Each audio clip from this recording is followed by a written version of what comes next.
Hi, this is chapter 12 of our textbook, The Foundations of Small Group Communication. And this will be our final chapter, after which we will take one more quiz and then go for the final exam. So, the title of this chapter is Cohesion and Climate in the Small Group. We know that communication in a small group can produce either a facilitating or debilitating effect. The idea of cohesion has been used frequently in our previous chapters. For example, in chapter 2, we learned that cohesion is a behavior that can change over the course of a group's existence. And it occurs when a member reaches an acceptable level of desire to stay in the group. And that was from Karen and Brawley in 2000. Task cohesion is the degree to which group members agree to the common goal and work together to reach it, whereas social cohesion is the level of positive feelings, positive affect among group members. That is from Kyormo and Halvari in 2002. When group members feel valued, connected, supported, cared for, they will also develop mutual trust. And this is from Fujishin in 2007. The trust is vital to the development of a supportive climate. And so we will examine ways of distinguishing different factors that contribute to that prevent a good climate, and eventually share some recommendations on how to achieve and maintain a good cohesive climate in a group. In 1986, King defined cohesion as a free and open exchange of ideas and information among group members.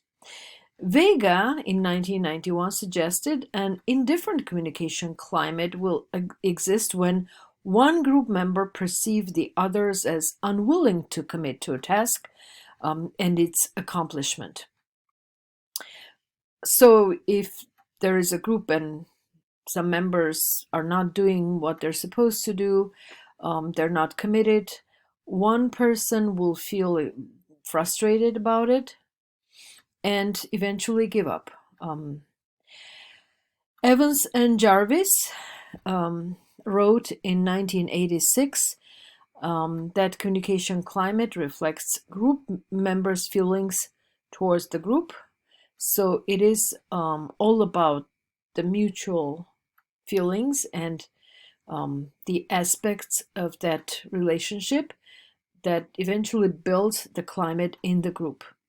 So to define climate in the group, it is the relative acceptance or rejection a group member feels based on the social and psychological tone of the relationships established among group members. This is from Rosenfeld, 1983. If that communication climate is supportive, group members will feel that their contributions are welcomed and valued. In 1961, a consultant named Gibb worked a lot in this direction and said that group members with supportive communication climate communicate through the dimensions of description, problem orientation, spontaneity, empathy, equality, and provisionalism. And the word provisionalism means openness to new ideas. So once again, there are 6 dimensions to a good communication climate, and these are description, problem orientation, spontaneity, empathy, equality, and provisionalism. The opposite of a supportive communication climate is a defensive communication climate in which group members feel that their contributions are neither welcomed and nor valued. So if you speak and nobody listens to you, nobody pays attention, you feel disengaged, and eventually that group will be less effective because at least one member is out. A defensive communication climate is communicated usually through the following dimensions: evaluation, control, strategy, neutrality, superiority, and certainty. So these dimensions were described by the consultant named Gibb in 1961. So how is communication climate established in a group. Let's just look at those those pairs of concepts: description versus evaluation. Description is the action of describing one's feelings and presenting own viewpoints as such by saying, "In my view, I think so. I may not be absolutely correct, but I feel that this might not go well." Evaluation passes judgment, assigns blame, and interrogates group members. This we know from Beck and Beck, 1986. The next pair of the next dichotomy: problem orientation versus control. Problem orientation stresses collaboration by seeking mutually defined and mutually acceptable solutions. So if you're orientated toward the problem, if you're looking at the question rather than the individual, you will make sure that the other people see the problem the same way, define it the same way, and accept solutions presented by others. Control imposes only one viewpoint. Every person who tries to impose control thinks that their viewpoint is the most important. Spontaneity versus strategy. So spontaneity, usually it is sort of a vague term. In this case, in this context, it means open expression of thoughts and feelings. So a spontaneous group member would be someone who speaks honestly and reacts to things rather than coming with a plan, with a strategy to push an agenda. So if you keep an open mind, you're spontaneous. Strategy, on the other hand, requires controlling that expression of own thoughts and feelings for one purpose of achieving one's agenda. And that sometimes requires less honesty. Empathy versus neutrality.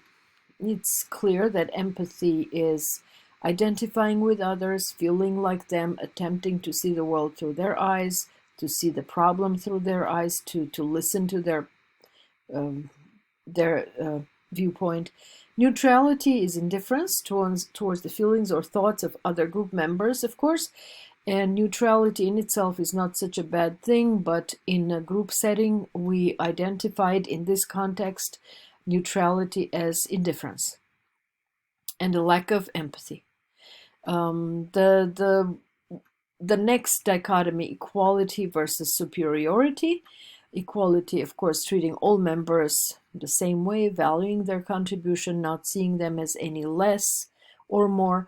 Superiority is the opposite of equality, treating others differently, not considering others equal. And we can form a list of factors, dimensions: power, wealth, intelligence, physical appearance. These are only a few things that we have listed, we have read in our chapter as factors that may make a group member feel superior, unjustly, unfairly. And if you want an easy exercise among your group members, I suggest this. Just meet with a group, meet with your group friends, and make a list of other things that people can consider as aspects of superiority, not just their power in an organization, their status, their wealth, intelligence, physical appearance.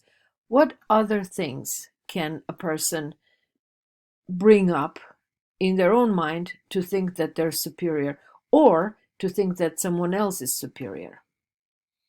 So, as an exercise, maybe complete this list. Continue the list of factors that make a group members feel superior. Provisionalism versus certainty. Again, provisionalism is not a word that we use every day. It means tentative judgment about the task and about group members.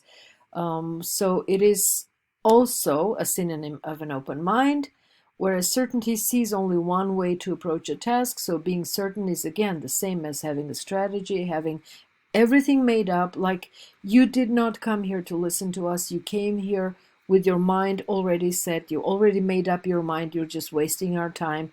That is typically something that people would say to a person who does not treat them equally and does not listen to them in a group setting.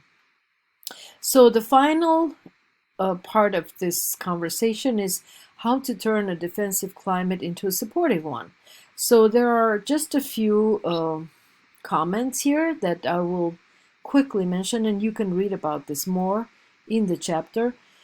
First, you need to monitor your relational communication by looking at the negative messages associated with each dimension of a defensive communication climate and work actively towards replacing them with positive one. So look at each one of the dimensions of defensive communication and try to reverse them, try to make them supportive. Second, use confirming messages. Avoid using disconfirming messages. Confirming message is a positive message, recognizes the value and importance of the relational partner, whereas a disconfirming message is the opposite. It makes the relational partner feel devaluated. Third, we should reduce the use of discounting messages, which disparage or fail to affirm a new idea. So if something comes up, you shouldn't really say, but that won't work, that's not worth considering. Don't dismiss anything. Give them enough thought, listen to everything, and then use the group process to eliminate that one idea as a solution.